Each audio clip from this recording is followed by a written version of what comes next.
Welcome into another episode of George in the Jungle, presented by Remington Tavern. As always, Remington Tavern can be found at 8892 Glendale Milford Road, 45140, where they have daily happy hour from 3 to 7 p.m., $5 bourbon whiskey Wednesdays, bottle cap bonanza Thursdays from 7 to 9 p.m. You can find them on Instagram at RemyTav Cincy. That's REMITAV Cincy with a Y, or follow them on Facebook. Chances are you may run into somebody there with the last name Vogel. Just saying. Yeah. Could be an old guy, could be a younger guy. It could be somebody trying to forget that the Reds exist. But we will certainly get to the Reds, but I did want to shout out Connor Cole, who had the rare question and donation before the show even starts. We appreciate the $20 donation, Connor. No doubt. But can't ignore the fact that he already has us here on the hook for a question. So he said, "Good evening. This is for George and Aaron. I was watching the Big 12 Insiders today, and they're ranking the toughest places to play in the Big 12. They had Nippert second to last. What's your take on that? I say we deserve higher. Before we get your opinion on that, George, I think the reason they were probably talking about this is because the new video game comes out 20 days from today. Not that I'm counting, but they did release, EA did release the top 25 teams that they had by their rankings. And so I'm assuming that's why they discussed what they discussed. But for Cincinnati to be second to last by Big 12 Insiders, I'm just going to assume that they hadn't been to Nippert Stadium prior to last season. Correct. I mean, that's a joke. Next to the last, yeah, they definitely should be higher. But if they're basing it on last year, and, if UC's got a pulse as a football team, that's a tough place for any opponent. Unfortunately, last year, we saw what happened. I mean, Miami beat UC at Nippert last year. And so they're probably basing it on that. But historically, and you look, when UC has, especially since the football program has come to life, around 2007, 2008, 2009, that's a tough place to play. And you ask, I remember even before that, and I can't remember if it was if D'Antonio was still here or if it was Kelly. But Oregon State came in, and they played a night game at Nippert. And Mike Riley was the head coach at Oregon State. And the Oregon station had contacted us, and they wanted us to get post-game with Coach. And he couldn't have been nicer, even though UC beat their butts that night. And he couldn't say enough about that environment and how tough it was on them to play in that stadium when it was packed at that point, and what they went through and what it meant. And it was almost like this dude was in awe. And he's played in some damn good stadiums, and he's like, I couldn't believe this atmosphere. This is what everyone should want. And another coach that I think is highly respected around the country, Gary Patterson with TCU. And I was in the same situation where I needed to track him down after the game. And again, considering after a tough loss, and I think Gino and the boys beat them in overtime. And he was another one that spoke about, and that's before things really blew up the way Nippert is now. And he was like, this is a really cool place to play college football. Really cool. And so when you hear guys like that who've been around the block and played in a lot of stadiums, and they're not even asked, they both brought this up on their own. It's not like I went in and said, hey, Coach, what do you think of the atmosphere? No, they brought it up on their own. And so when guys like that are saying that, you're thinking it's something special. And certainly, when Brian Kelly got here, ever the marketing genius he is, calling it the Wrigley Field of college football, which is a great line. And that's a great way to put it. But I think people who have been there and seen Nippert at night in a big game, and yes, is it 100,000? No, it's not. But that sound stays in there with that Lindner Center behind it and the way it's closed in on the other end now. That's a tough place for teams to come in and play when UC has a viable team. I think what we're seeing here is something based on recent performance. And yes, last year was not a good year for UC in Nippert Stadium. It wasn't up to standards. But you put equal teams on equal footing and put them in that stadium, and UC's got the home field advantage there. That's a damn good home field advantage in my book. Well, the only team in the Big 12, the new Big 12, as there are some teams on their way out and some teams on their way in, the only team, unless I missed anybody, I don't believe I did, that comes in the top 25 is at number 18, Utah. If I'm thinking about this conference correctly, and we can run through real quick if you'd like, the teams in conference, and you can tell me what your thoughts are and if they are a better stadium or a more difficult place to play, I guess. We'll just do that real quick. But Oklahoma State. Do you think that'd be? I mean, I was not there. I saw the game on television. I've seen a lot of games on television there with Pistol Pete. And Connor's saying the guy that said he'd been to Nippert post 2005. I question that too. I don't know what game he went to. I don't know what it was. Right. Maybe it was what was the game? The Iowa State game this year, which was just dead as Kelsey's nuts the entire game because UC didn't do crap in that game. It had to be something like that this guy saw, because he's right. The Oklahoma environment was really, really good for the Big 12 kickoff. That was a hell of a game. But, Oklahoma State, we saw it on television, and UC got pretty much boat raced in the second half of that game. I think they're probably a tougher place to play yards. So, but I think Oklahoma State is probably a tougher place to play. Yeah, that looks like a cool place to me. Yeah. Iowa State. Iowa State would be a tougher place to play.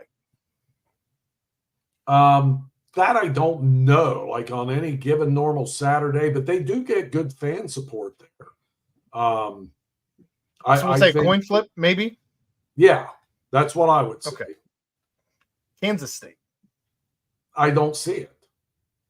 I would agree. West Virginia. I like Nippert better. I think it depends on the year, truthfully. Yeah. I think with West Virginia, it probably depends on the year. Texas Tech. I don't know. There's probably not a whole lot to do in Lubbock, although I hear it's a nice place. And I do want to get there. I do want to get there for a game. But do you think that's like more juice than what Nippert is? I will give them, based on the size of the stadium, I will give them the hat tip currently. But I don't know that, without having been there, I don't know, truthfully. Kansas. Now, in Kansas's current stadium before the renovations, I don't believe Kansas is a tougher place to play than Cincinnati. You will not be able to convince me otherwise. No, I agree. UCF, the bounce house. It gets pretty wild there. It does. But I've also been there against Cincinnati, and I don't believe that they were in a close game against Cincinnati, where I don't believe they were a more raucous crowd than what Nippert can get to. And I've been told don't go down there to a game because they're not very pleasant to out-of-towners. Well, I'm up in the press box. That's a little different. But okay. TCU. I doubt it. I don't know.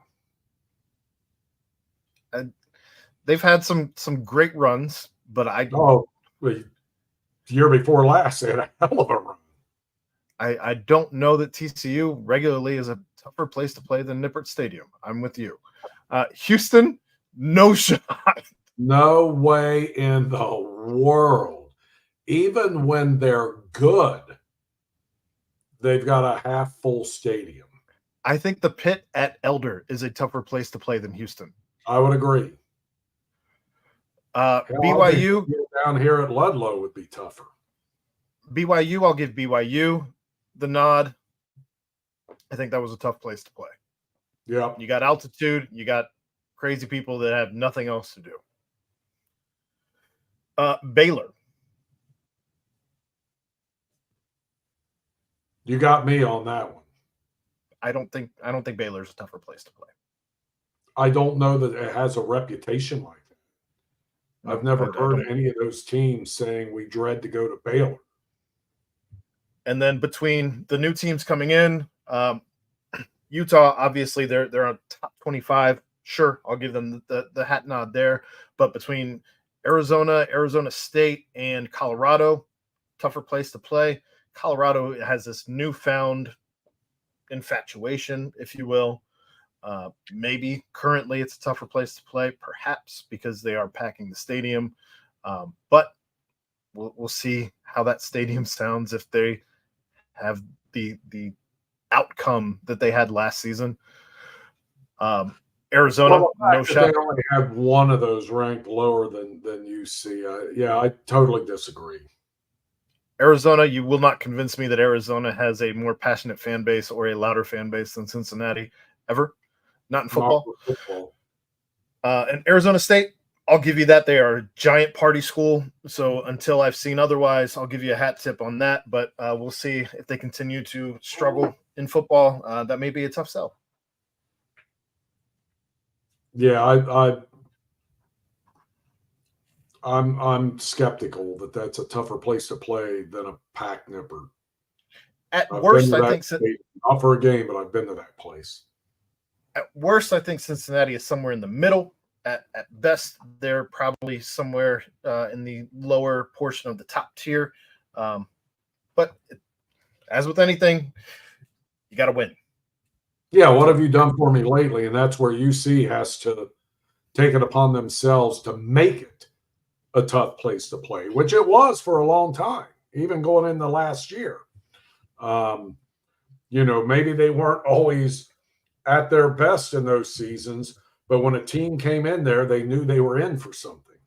And I hope like hell, and I do believe you don't have to worry about it yet, but hopefully those students keep showing up the way they have. And that's been a game changer. I mean, having that student section, that raucous and that ready to go for every kickoff has been a game changer. Now, if some games aren't exactly going the right way, it'd be nice to keep them there a little longer. But yeah, that's up to the coaching staff and the football team to get that thing back to where it was. Houston last. Okay, I can see that. Yeah, Houston's terrible. ASU was just ahead. See, I think those kids worry too much about going to the pool during the day and all that. I don't know. Now, they had that's a school that had the cool thing where they did the shower curtain stuff and all that in the basketball where the guys were shooting free throws. That was Arizona State, right? Do you know what I'm talking about? No, okay. But probably. I think it was. And that was pretty fun. Their basketball crowd, it was either last year or the year before they started. It was pretty fun. I just turned off the video after that. Well, either way, great question, Connor. Again, we appreciate the donation, and you kept us for almost 15 minutes having to talk about the Reds, so well done. That said, we do have to talk about the Reds, so I'm going to start on a high note with the Reds, George. Ellie's home run last night, and then you find out the story afterwards where John India had told him, I bet you can't hit it over that mountain. That is funny. And then he did.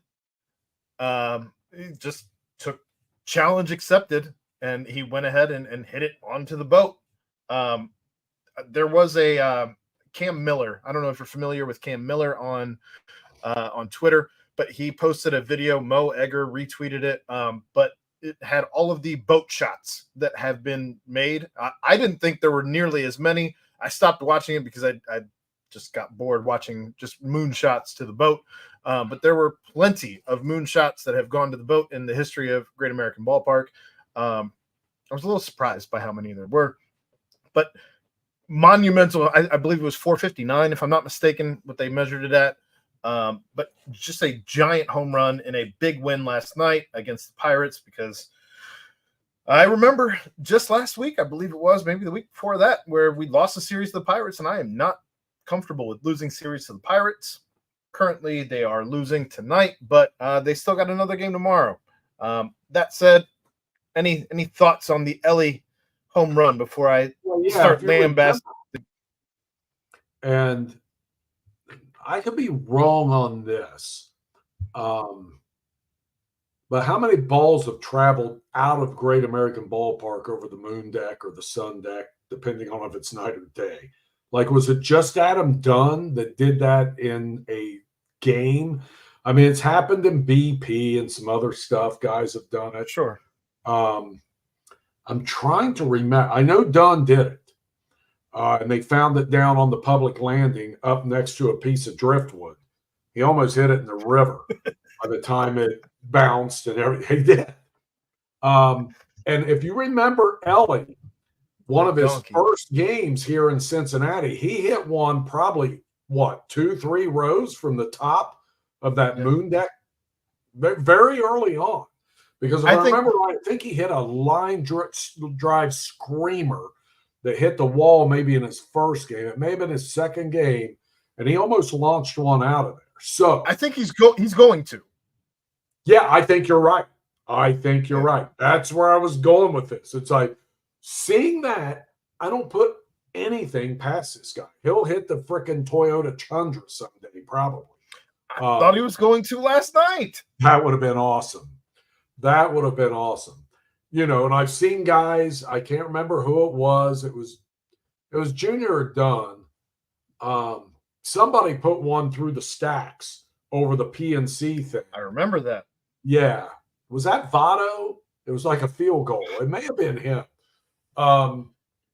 So he's going to do it. He's going to, you're right. I think he'll be the next one to do it, unless it's a Schwarber or somebody like that from a road team.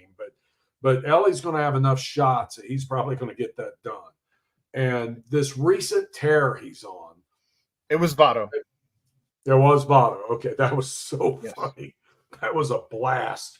And it was interesting. So if you look at Ellie, we'll just back up here, Votto, and you look at his power, and he had some power early in his career. In fact, I remember one of his first games with the Reds, he had a really solid long home run to center field. But when these guys mature and get a little older, that power gets a little better. Like, they will hit some home runs that they didn't hit earlier in their career. And if Ellie does that and stays healthy and stays on this trajectory, he's going to hit some monster shots down there, especially when it warms up like it is now. We've had the higher temperatures, and it's getting to be like, that they used to call Fulton County Stadium down in Atlanta the launching pad. But I mean, we got Great American Small Park here because that ball carries down there, and you can hit some bombs. And he's going to. He's going to do that. The dude is still young, and he's hitting these tape measure shots. So generally, when you get to 25 to 33, 4, 5, that's when you're really hitting those power shots. And so, yeah, the sky's the limit for this guy, and that was amazing what he did last night. That ball got up on the steamboat.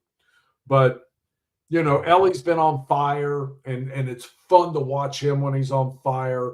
It's just, I feel like what's happened over the past week, and really not the past week, the past couple of weeks, since they had that winning streak, they got a winning record in June still, but that's because they had a 7-game winning streak early in the month. Right.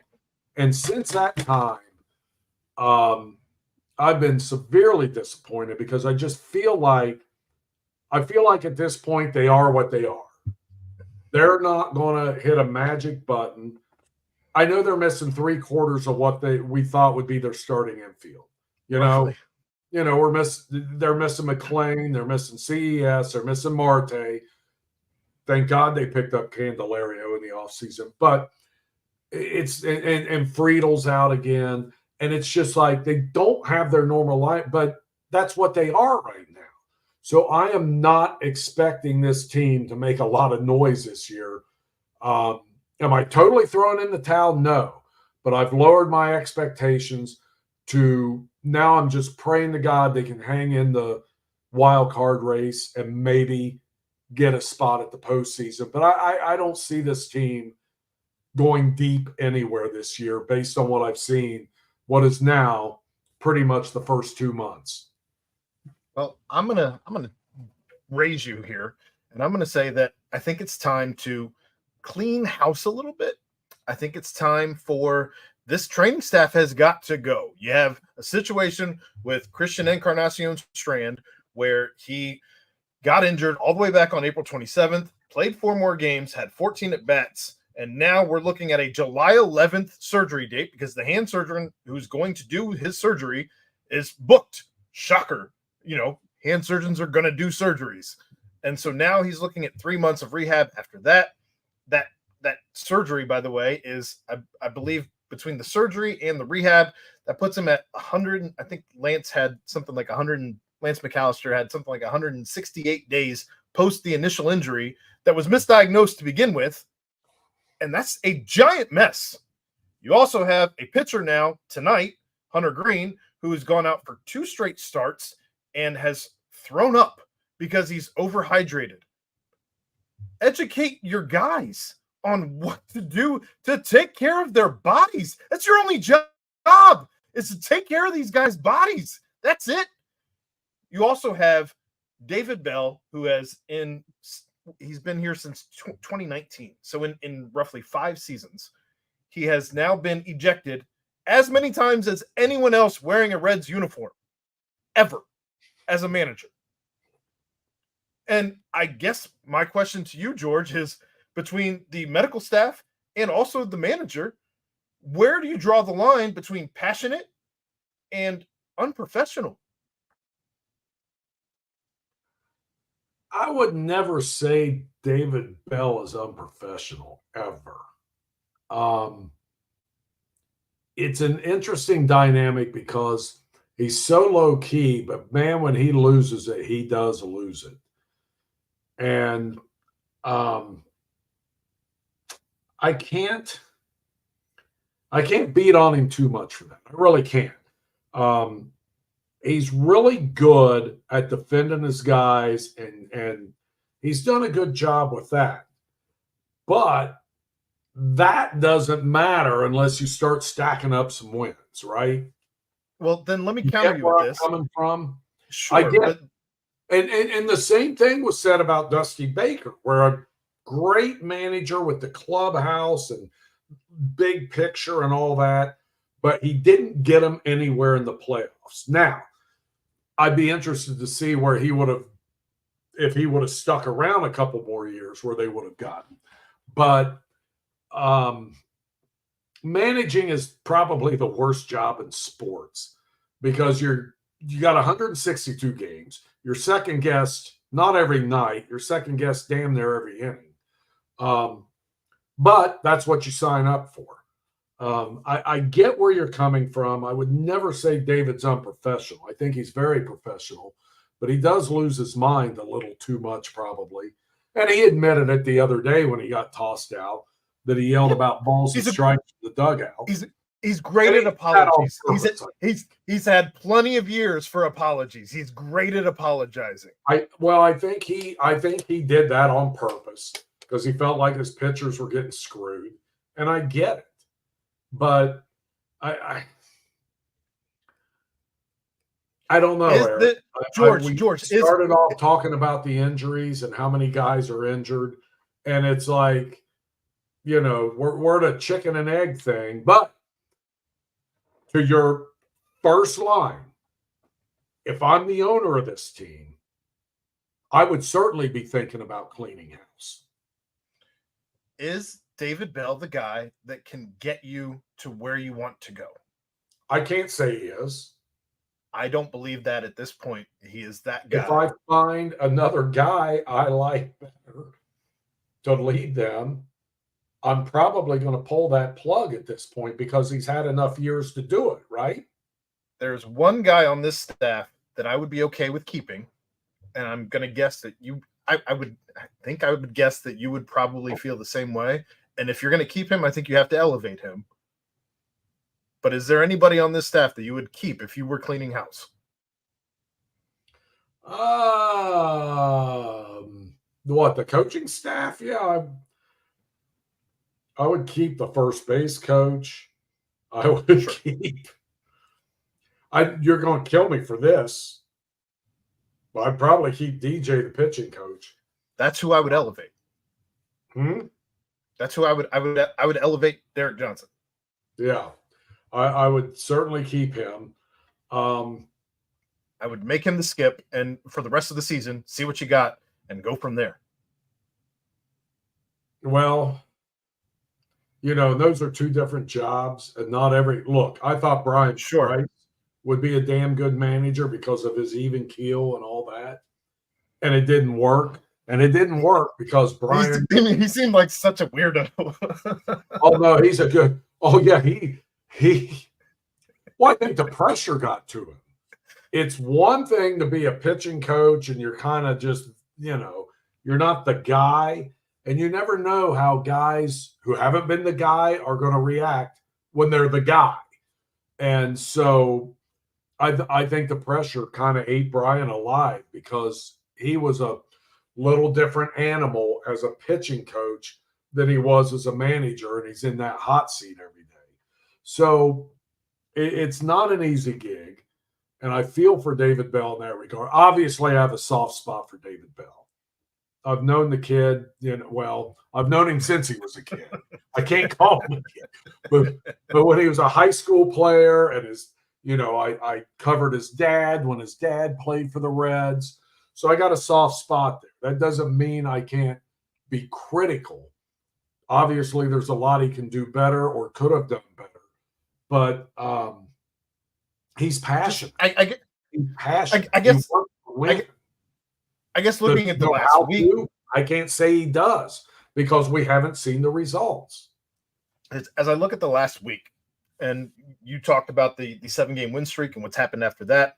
I look at the last week, we had Stuart Fairchild with the weird throw to home from left field where he claimed that Candelario was in the way, which I've played baseball. That was a weird excuse. I have hit people in the head that were in the way because I threw the ball on line. Get out of the damn way. Exactly. I have hit people in the head with baseballs throwing to the proper base, and it was on line. And it's like you can duck, you can pay attention, whatever. But yeah, that one was that was a big question mark for me.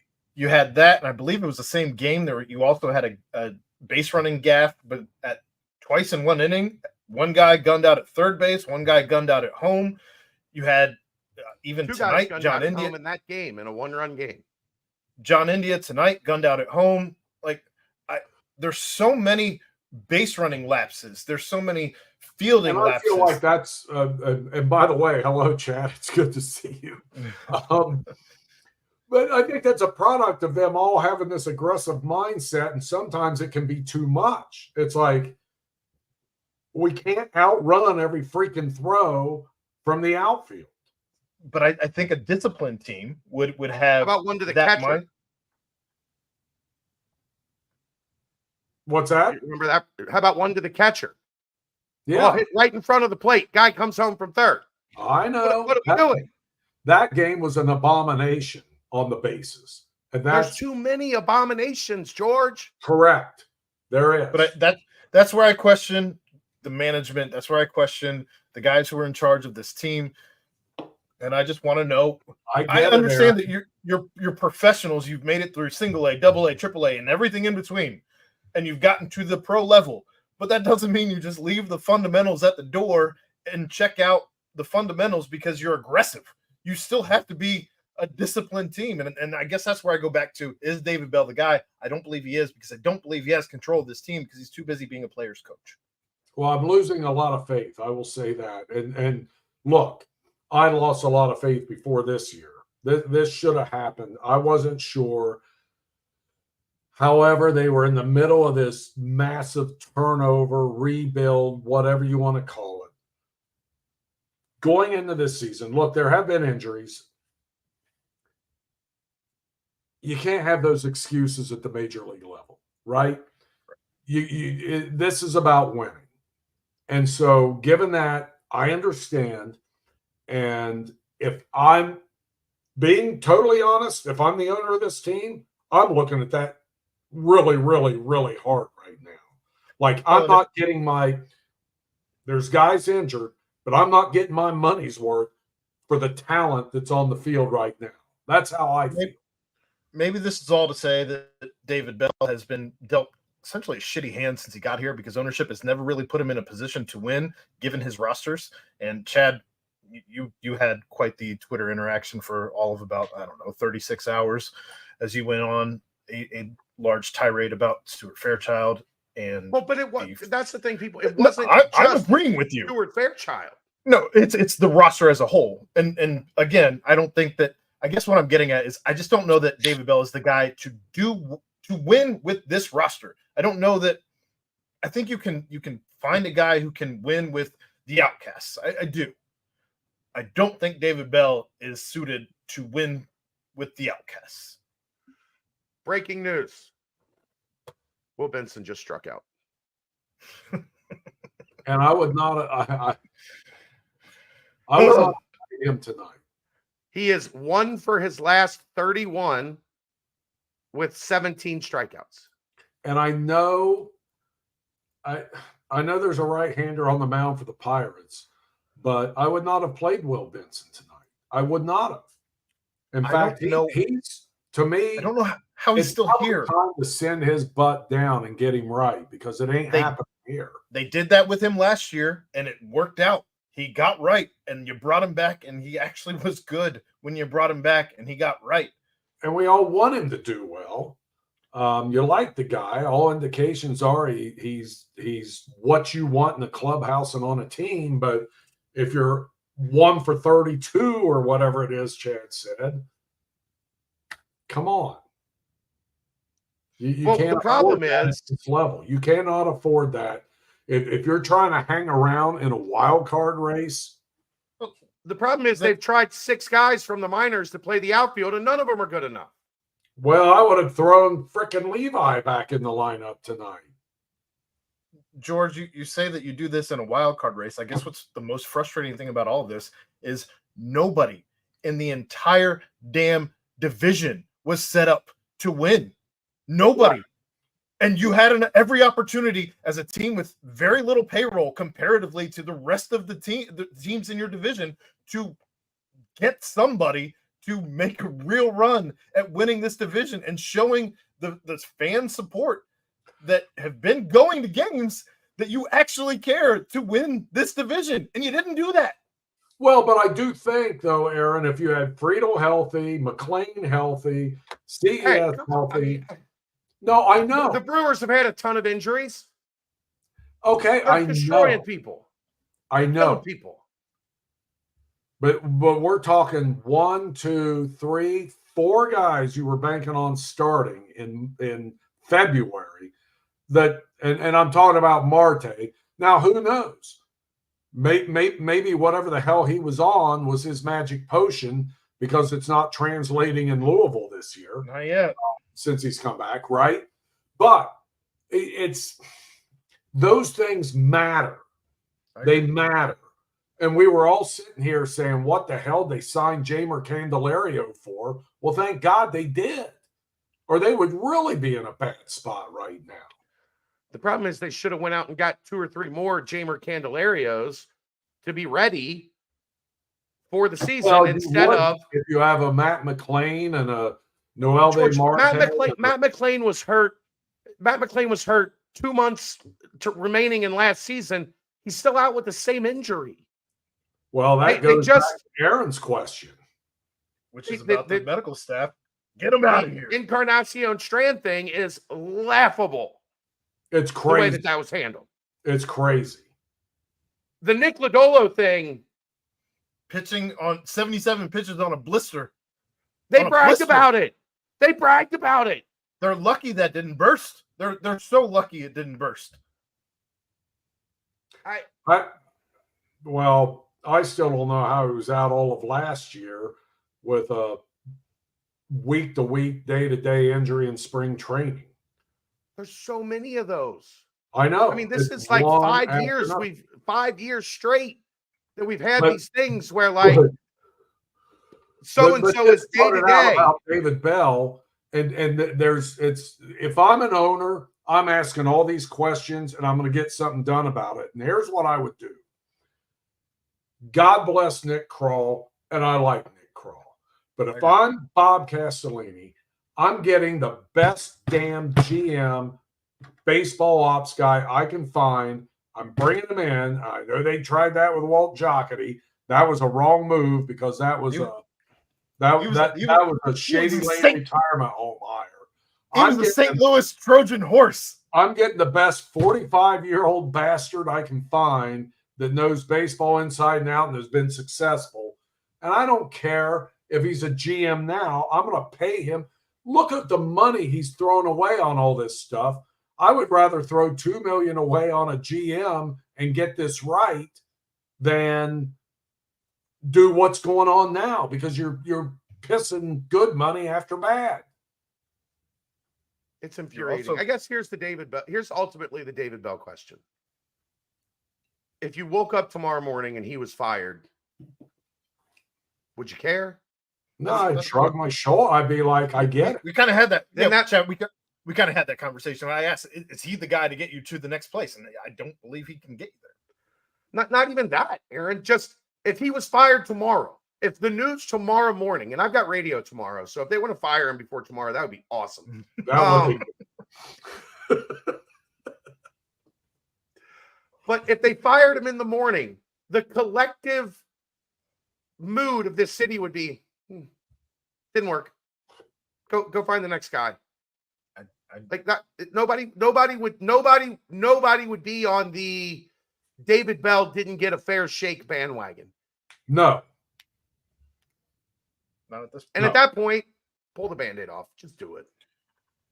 Well, we did have a donation here. In the meantime, Connor, again, thank you for your second donation of the show. Who's your next realistic manager? Aaron wants DJ. I said if you got rid of Bell right now in the middle of the season, I think I'd promote DJ.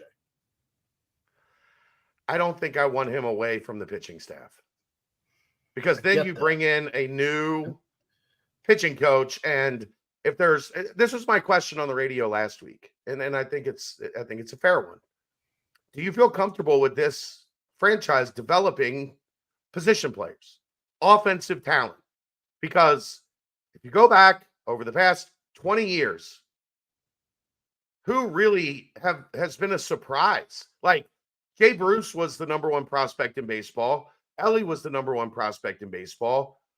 Todd Frazier is, Eugenio Suarez, who only shockingly made one All-Star game as a Red. I thought it was more than that, but they have not developed offensive talent. Developing the ability to hit is a major blind spot for this organization. And the one bright spot, Aaron, is that since Derek Johnson has been here, the pitchers have, by and large, developed leaps and bounds. So I understand the sentiment of wanting to move him to manager. Maybe he brings his guy in, though, so now you have a guy who's managing the team who's intelligent enough to do so, and then can also bring in a guy who he trusts to run your pitchers. But to your question, I'm curious, would you say Brandon Phillips was developed as a hitter? Yeah, the only thing I'd say, though, was Brandon Phillips wasn't homegrown. He was he was a castaway from Cleveland. Sure, the Indians. But he came up through another organization. To your point about DJ, Chad, is I felt like the same thing kind of happened to Brian Price, who was a pretty damn good pitching coach, and they elevated him, and then he wasn't pitching coach anymore, and shit just kind of he wasn't Went good sideways. as a manager like he was a pitching coach. Then they suffered without him being pitching coach, and you are asking for more trouble. But if you know that, if they're comfortable doing that, I'm not in the middle of that now, but there's got to be somebody out there. You got to have guys that are on your radar, maybe in your organization, more than likely out of your organization, that you would trust to get this thing going. But something's got to happen. And I just feel like what I've seen, they had that 7-game winning streak, and now it's just barely treading water. They should be able to get more out of this bunch. And I mentioned those injuries. And yes, everybody has injuries. Milwaukee has injuries. They've been brutal for this team, but they've got enough there to do more, in my opinion. And they're not getting it done. Look how good the pitching has been. It's criminal to not have more wins with as good as this pitching has been. Yeah. Yeah, I mean, and Green tonight was not good, but the But last he's been you're going to excellent. you're going to get bad starts. Everybody does, but something's not right. They've got so much more in the tank than what they're getting. They're not getting their bang for the buck. That's for sure. And that's, like I said, I like Nick Kroll, and I can't complain about the last big batch of deals he did. And he had a pretty good offseason in retrospect. But something's got to be done. There's just not the urgency that I think they need to have to get this thing turned around. I feel like Nick Kroll is like one of those YouTubers who's given a bobby pin and been told to trade his way up to owning a house with a bobby pin. Poor guy. I think Nick Kroll's done a fine job. I don't have any issue with Nick Kroll. No, I don't either. But my point is, someone in the organization has got to grab this thing by the ears and get it right. Yeah. And I don't know if he's the guy. Something's not right. I think it starts at that medical staff, and if it's not the medical staff, then it's got to be on somebody on staff. I personally, I don't know that it's Nick Kroll. He's been given nothing to work with. I don't either. I said I like Nick. I respect him, and he's come up and he knows this organization inside out. And I pray it works for him, but I don't know. And quite honestly, it's up to the ownership group to figure it out, and they haven't figured out a whole lot of anything here. Well, that's George. I get the feeling with the medical stuff, with the mishandling of so many different aspects. Like, I feel like it's the 90 Bengals. Like, although there's probably more talent here than what the 90 Bengals had to work with. It is the 90 Bengals with more talent and maybe a few more wins. You're right. But it's laughable. I mean, I don't know. Are you serious about winning? And my observation is that they are not. They are not. They're serious about being around 500. They're serious about being competitive enough that they're not losing 100 games, because they have seen, you lose 100 games, nobody comes. Right. They know that. They've learned that lesson, hopefully. Right. But what they have learned is, if you win 80 games, 81 games, lots of people come, and you don't have to be completely serious about trying to win a World Series. Because watching the teams that they have played this season, and the schedule has been part of the formula on why they're struggling some. But they are playing teams that it is very clear this team is better constructed. This franchise is better constructed. This franchise doesn't have a handful of 4A guys rounding out the roster every damn year. I'm so sick of watching 4A guys, the Brandon Larsons of the world, which Right. to me, Stuart Fairchild is a 4A guy. He I can get do one it. thing. He can hit left-handers, and got- he plays a decent outfield. We've got like 4 or 5 of those dudes on the roster right now. Right. Like that's like I had to break that down for people. The point I'm Right. making is Stuart Fairchild is one of 4 or 5. Like, okay, he's the best of the 4A guys that they've got on the roster. I Congratulations. do feel a little bad for Stuart Fairchild because he actually deleted all of his social media accounts because people were tagging him, just destroying him. And I didn't tag him. I know you didn't, but regardless, I felt bad for the guy. That said, And I qualified it, Aaron. I said, I'm sure he's a nice guy. you have him. You have some nights Fraley. Will Benson is currently there. You got Really has Hurtubise. 9 RBIs on the season You've got Hurtubise for a corner outfielder. You've got Espinal. You've got Soto. You've got the kid Jordan. And granted, the kid, I think somebody mentioned his name, Jordan. Anyway, he's a rookie. Jordan, he had a double and a RBI and all that, whatever, the other night. Great on him. But Levi Jordan. thank you. There it is. Montel Jordan. Yeah, This is how we do it. He did show people how to do it, but you know what worries me? And this is just a long-term down the road worry, is you look at the Pirates and the talent they're stacking, and as crappy as they were, and look, they're right there with the Reds right now. It's a similar record. it only took them 20 years to get there, George. I know. But if you looked at their lineup and the youth and the pitching and what's coming up and what they just brought up, like Keller tonight, that guy can be dominant. Yeah. Their freaking first-round draft pick. I think they had Skeets is the best pitcher in baseball. Correct. So day one. That's what the Reds should be right now with Hunter Green, Nick Lodolo. That's where the Reds should be. But I'm not seeing it. Nick's always hurt. Hunter walks too many guys. He's getting better. Look, I'm encouraged by this season for him. Very young still. We haven't had as many games. Healthy. We haven't had as many games where Hunter's got 64 pitches in the 3rd inning with 1 out. That hasn't happened as much this year as it has in the past. It's right. A little. Right. No, that was absolute par for the course for him up until this year. He's starting to get it, and he's still young enough to get it. And I hope they do.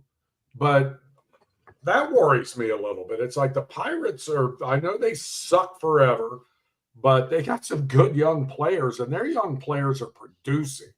Now, the Reds' young players, a lot of them are on the DL right now. But hopefully Ellie keeps improving and doing what he does, because that's a guy special. He's a special talent that can maybe make up for some deficiencies that are above him to maybe move this thing forward. But we'll see. I just know this: out of all the players in baseball, if I was going to have one, I'd have Ellie, and I'm glad the Reds have him. Well, your final is 9-5. Before the injury, I'd have gone probably Acuna. What? Yeah, I can. Yeah, I get that. That guy's equally as electric. Yes, he is. Well, your final is 9-5. Not a good night for the Reds. Hopefully, they can get back tomorrow in the rubber match. Switching gears entirely, the Jacksonville Jaguars, they approved a stadium deal in which the city and the Jaguars will each pay $625 million for renovations to their existing stadium, including a roof on the already existing stadium that will be ready by 2028. Paul Daner points out that there are 2 notable data points this week for future conversations between the Bengals and the county regarding Paycor Stadium. Jacksonville, $1.25 billion renovation, $625 from the city, $625 from the team. Carolina, $800 million renovation, $650 million public funds. So that would be $150 from the team. Do you see a world, George, where as the Bengals are beating the drum, needing a stadium renovation, where they eat any of the cost in order to stay in Cincinnati? The Bengals eat the cost? Any of it? Yeah, I think they will some. I really do. I mean, they're doing what, 100 million right now? Right. I think they have. Look, I think they've made up their mind that they want to stay here, which is good. I think the family has made up the mind. They want to make it work here. Now, this is going to sound crazy, but you just mentioned Jacksonville, and they're going to put like a dome or a roof or whatever.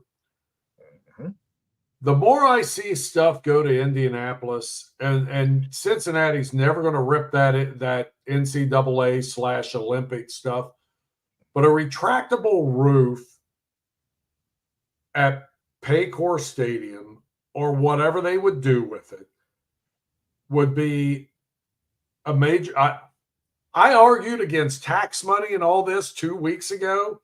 However, you could get regionals here for the NCAA tournament. You could get a lot of stuff, a lot of concerts, a lot of Cincinnati does not get that. You know why? Because pretty much every other market has that, where you don't have to worry about a concert being stormed out or rained out. You don't have to worry about events or anything else being pushed to the side because you got storms.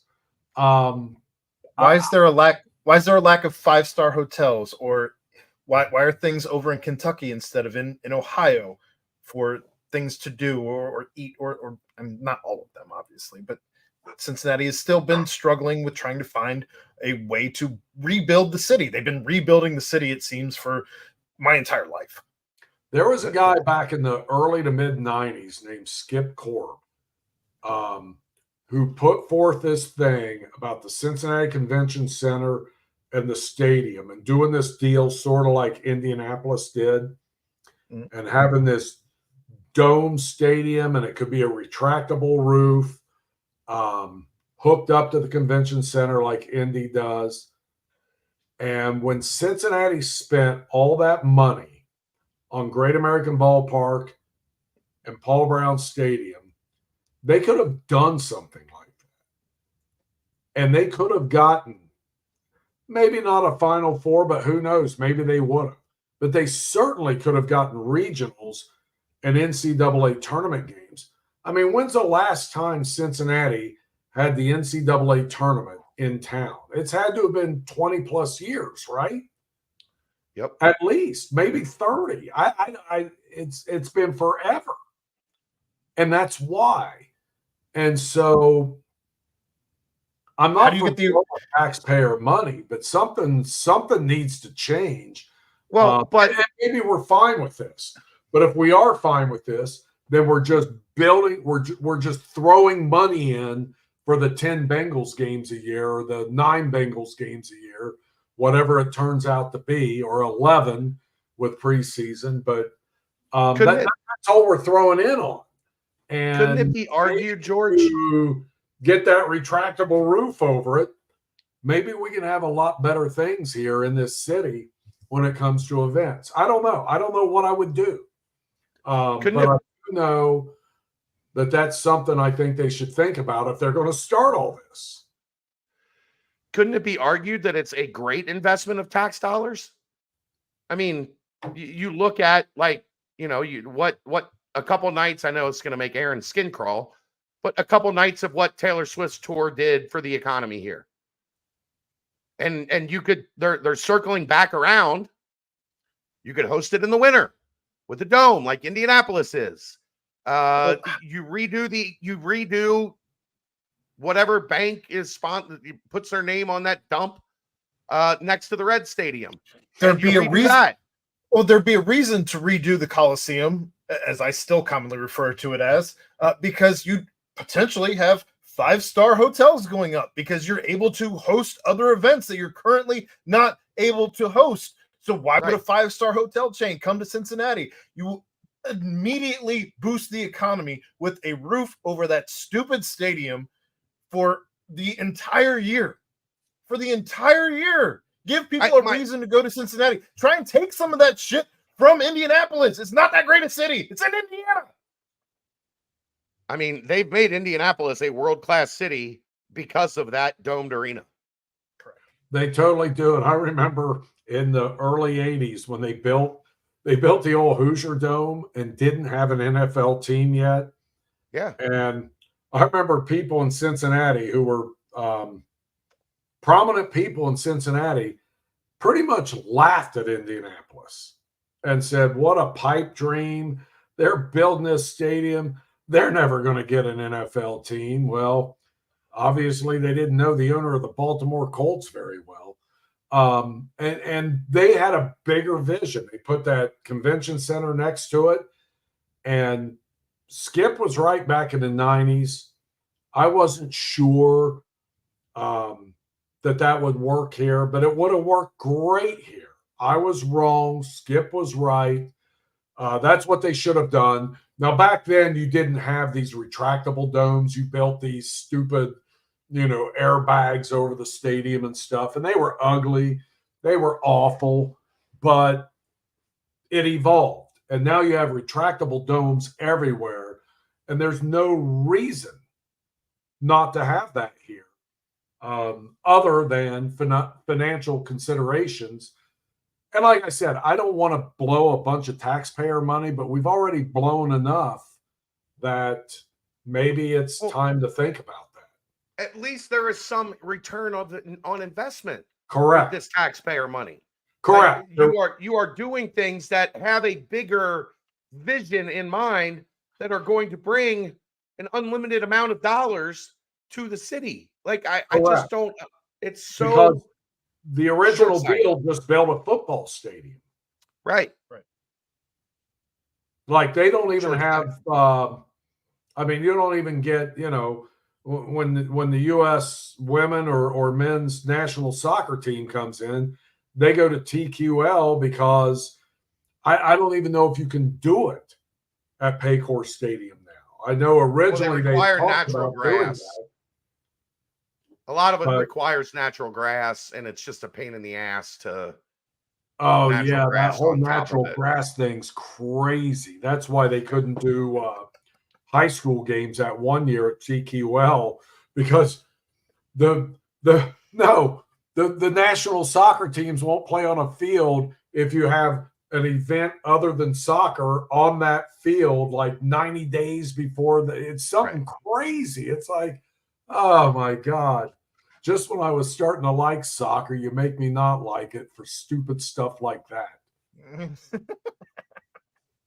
In any case, I think that I think it'd be money well spent if they were to spend it correctly. But I think that it will take some give by the Bengals organization for the city to take on the tax dollars that it would appropriate to Paul Brown or Paycor or whatever you want to call that large concrete stadium next to the river. There won't be a dome. I was just spitballing, but that's not going to happen, I don't think. Yeah. Did you guys see what just happened in the NBA? Something about the Nets. The Knicks.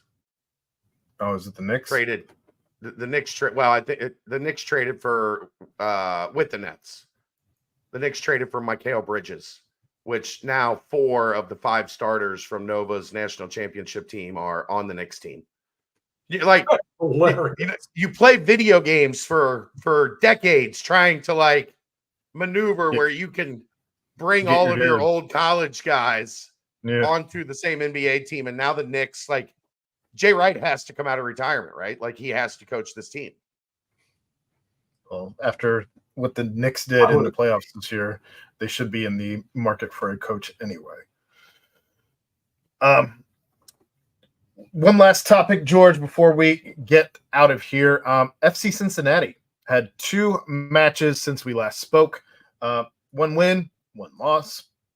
But in the win, they scored 4 goals and had one of the best goals that I think that I've ever seen in a replay, because I don't watch FC Cincinnati Live. You But gamble on it live. I do that. Well, usually pregame, but in any case, the goal from midfield. I know that was it Acosta that had the winning goal or the fourth goal, I guess. He had both, but didn't he? He didn't have the midfield. I don't believe. No, but he did have 2 goals, I think. Okay. But the midfield goal was amazing. Amazing. Yeah, that was ridiculous. And I've wondered, and I guess the goalie was pulled up a little bit. I've wondered why guys don't try that more often. But I guess the goalie was in a position where the guy's like, I can burn him. You know how you do. I know you used to do it, Chad, in softball. You'd see an outfielder pull in and you'd burn him. And that's what he did with that kick. He burned him. Well, because it's really hard from that far out to put a ball in the net. I know, but really hard. It's also really hard close in when you got 12 guys in the. It's like sometimes just take a shot. That was phenomenal. That was great. I'm a little concerned about these injuries that are piling up for them because they're all at the same position, it seems like. But I think they'll be all right. They're in a good spot. Are they going to pull the trick? He's out. Where are we? June. So he's out at least 3 months probably. But hopefully they get the kid back for the national team. And hopefully Miazga isn't out that much longer, but who knows? But they're still in a good spot, and they're, right there neck and neck for the lead in the Eastern Conference with Miami. So hopefully they keep it, able to bounce back and find a way to weather the storm like many teams in championship seasons have to do. So hopefully they're able to do that. Did they end up getting Weston McKennie? No, that's just a rumor at this point. Okay. I think. Are they going to pull the trigger and pick up Weston McKennie then, George? I think if they can, they will. I think this organization has shown in the past 3 years that they are willing to do whatever.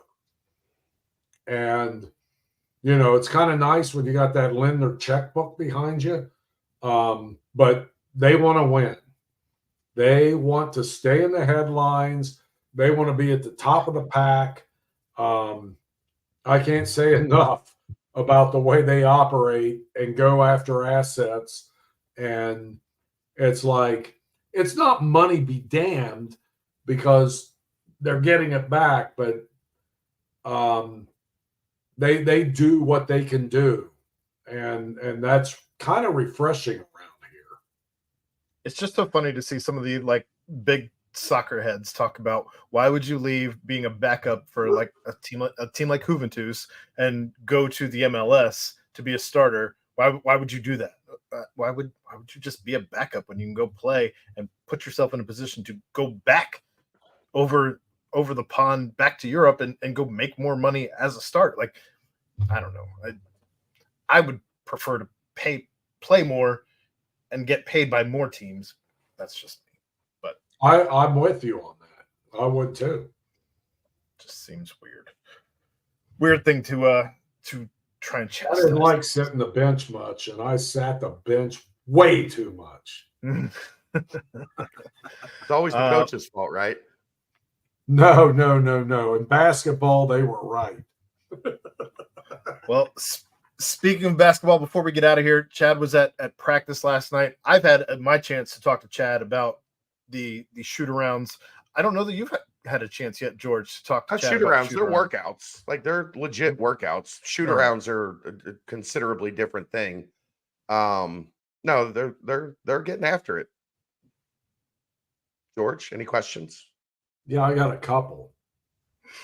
Come on. Betsy's still shooting the ball as well as he was. Yeah, they didn't do a ton of shooting yesterday. They were working on defense and I talked to Wes about it a little bit afterwards, and he's like, look, I just don't want to get to September and have not really done any defensive days. So I think this week is pretty heavy defense. So they didn't do a lot of the standard skill development stuff that they normally do in June. They're transitioning more into team stuff, which is kind of how this has started to work. Is June is a lot of skill development, and then as they get into July, it becomes a lot more team focused. The basics of the defense, the basics of the offense, getting the team ready to kind of smoothly transition into the season, which there's a lot less of that you have to focus on this year because you're returning so many more guys than you were, the past couple of years where you were replacing well over half the roster. But yeah, Tyler Betsy can really shoot it. There were a couple times yesterday where he got kickouts to open looks, and it's just rip the net. Right. It goes in clean. He ain't hitting the rim and having it bounce in. Just bottom He's just of the net. ripping the net. Yeah. Day injury. I know, you worry about, like, when you get a foot injury with a big man, you worry about it. How's he doing? Because that's kind of big to me. So he was back full go yesterday. Good. So he was the first, before I went to Orlando, when I had gotten there for the early workouts, he was doing the non-contact stuff, but when they went more live, he kind of was held out.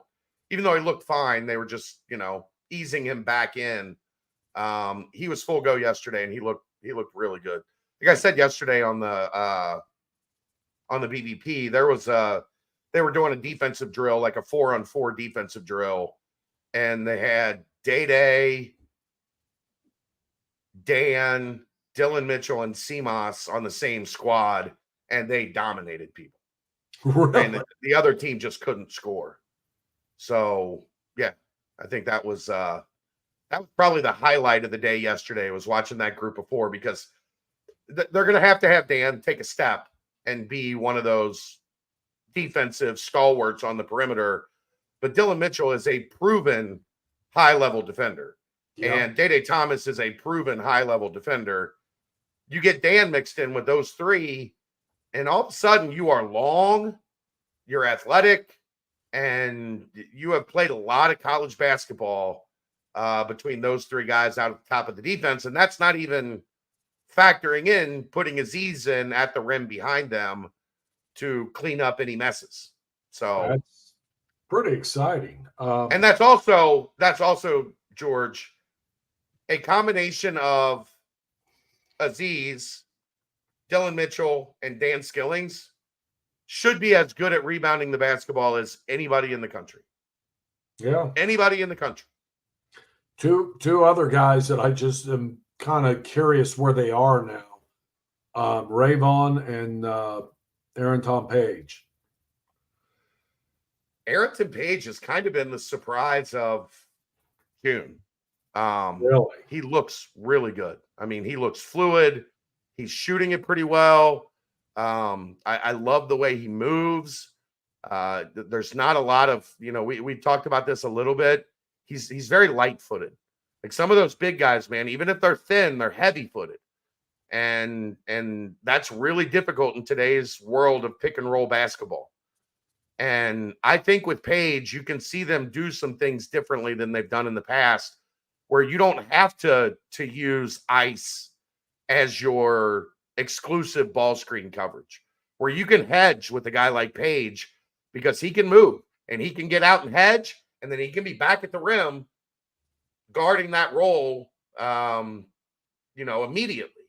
So I think with him, he gives you a little bit more versatility, and it'll be interesting to see. I mean, you're probably going to have to count on him as a 5, but I think he can help you a little bit, at least at the 4 as well. I think one of my favorite things to watch this year is how much are we going to see Page and Mitchell together? Because I think that can be havoc with as athletic and as quick and as good laterally as those two guys are for the size that they're at. You can create a ton of problems defensively for teams because you can't throw over top of them, and you're not going to beat them, foot to foot to the rim. I think AP's looked really good. Ray looks good. He's bulked up. I mean, the pictures have shown that.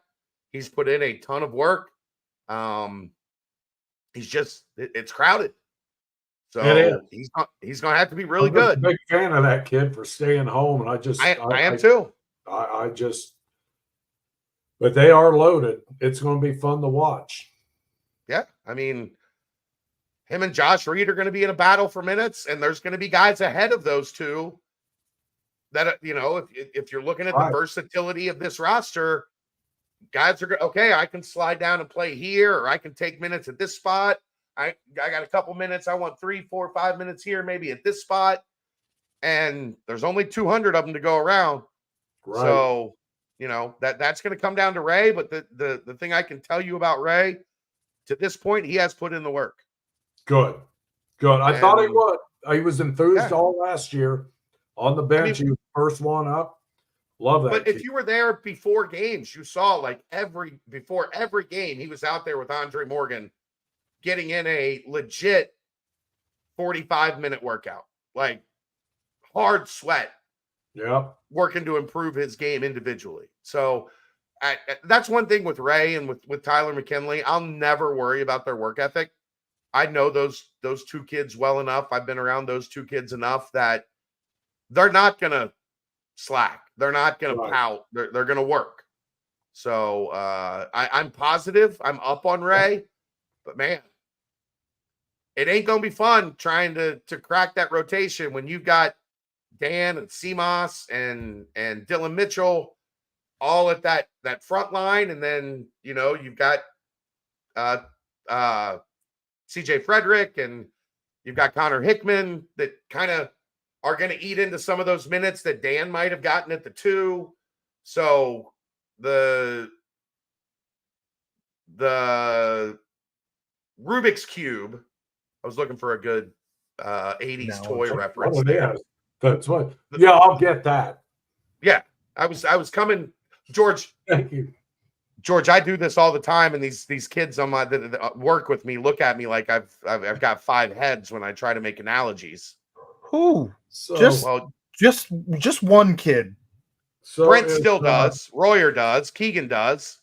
My last every once in a while, I'll get you with one, Aaron, where you're like, "That was before me, bro." My last question is: Jizzle really? Is he really transferring? Yeah, he already left.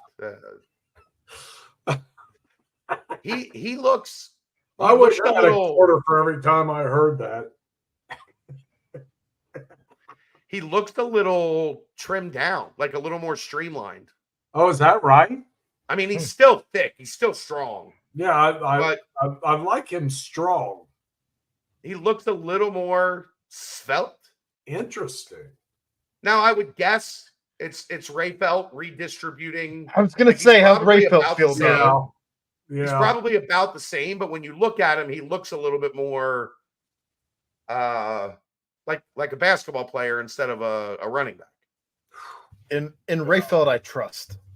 Yes. I would like to be able to get some information out of Mrs. Ray Felt, but she doesn't give me squat. You know why? Because he doesn't give her squat. I know. She asked me. He knows people like you are going to be snooping around. No, I would never sell her out.